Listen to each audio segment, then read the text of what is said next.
show's Hands on Dallas here on the phone with the talented Liz Phair. Liz, how are you today? I'm doing really well. How are you doing, Alan? I'm doing well. Quickly, what's on your iPod right now? I was just listening to Jimmy Cliff, How Do They Come, How Do They Fall, and The Who, I'm in Tune. Those are the last two that I remember. Good selection. Now let's get back into a little history of when did you begin writing your songs? Which song? All songs? Originally, yeah. God, probably eight or nine. I had to take, different instruments like piano and guitar, and I hated to practice, so I would just kind of, play the piano, so my parents thought I was actually practicing, but start writing my own versions of the songs I was playing, so that's sort of how I started. Okay, and you've said in other interviews that you feel like some people are born to perform, but you kind of prefer the writing aspect?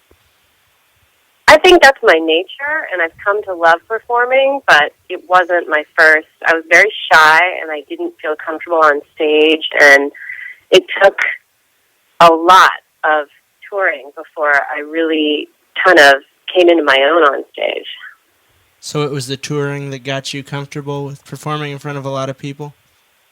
Yeah, I think if you keep going with something long enough and you have enough inspiration from different sources, which I've been lucky enough to have along the way, right. You find your home in any environment.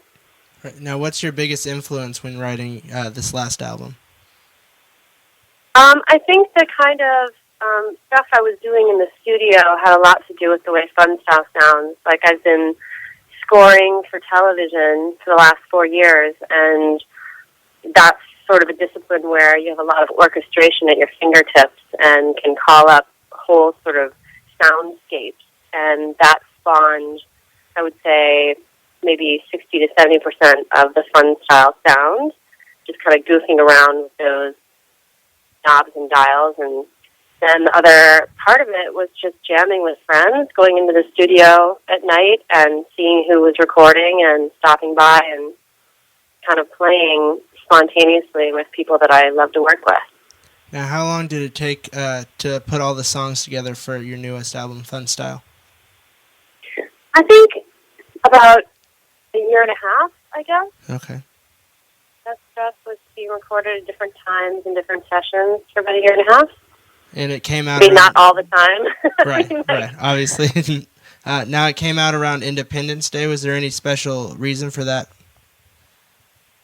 Yeah, I wanted to kind of declare my independence. I was frustrated with the music business, and it wasn't super thought out. It was more spontaneous than that, but it was close to the 4th of July, and I just suddenly felt this overwhelming urge to ignore protocol and just put it out there. I thought it would be kind of a fun treat for a holiday weekend. Sounds good. Now, you left your label to release Funstyle. What was the reason behind that? I didn't leave my label to go record Funstyle. They had been sort of hoping that I would do a different sound with my new music, and I was moving in a different direction, so we just kind of parted ways, but that was very amicable. Like, the real trouble I had with record labels was when I was on major labels, which was several years before that. Okay, now let's get back to Funstyle. What's your favorite song on the new album? I don't pick favorites. I feel like, liking one kid better than another. I think it just depends on what mood I'm in, you know? Like, lately I've been really enjoying both Smoke and Andy Slater are two that I'm listening to.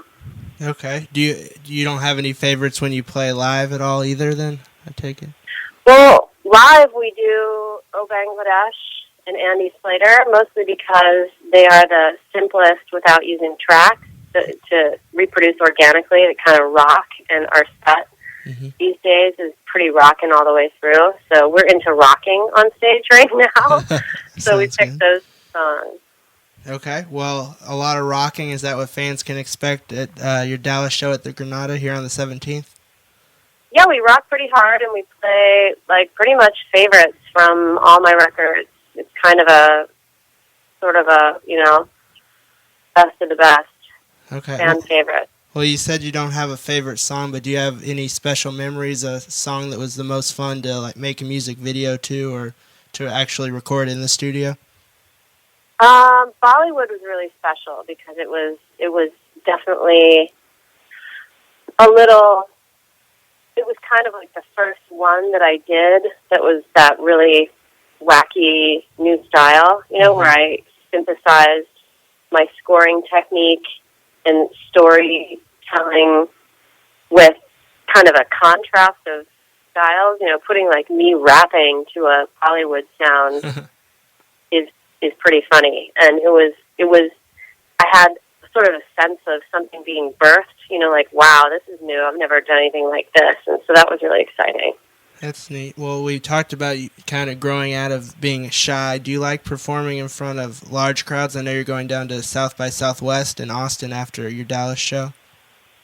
I do now. It's crazy. I don't know what to make of it either, but I do like performing now a lot.